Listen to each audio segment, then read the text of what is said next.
حسرتیں کم ہی ہوں تو بہتر ہے، چاند حاصل ہو جائے تو چاند نہیں لگتا۔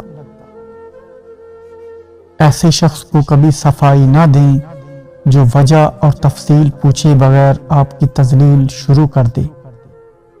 ایسے لوگ مستقل خاموشی کے حقدار ہوتے ہیں۔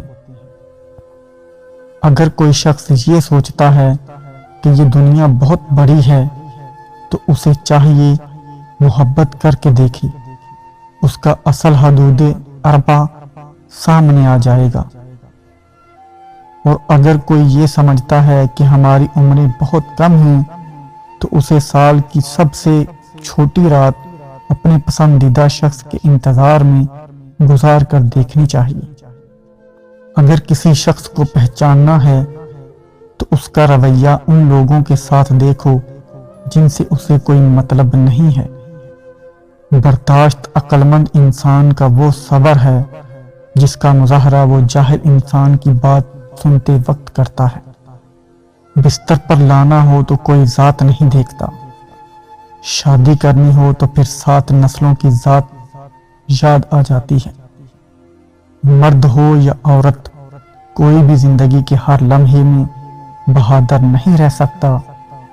بہت ساری چیزیں ہوتی ہیں جو ہمیں کمزور کرتی ہیں، اور کمزور لمحوں میں تسلی کے 2 لفظ بولنے والا دل کے بہت قریب ہو جاتا ہے۔ کچھ لوگ شفا جیسے ہوتے ہیں، بات کرتے ہیں تسکین ملتی ہے، لفظ کہتے ہیں تو مرہم لگتے ہیں۔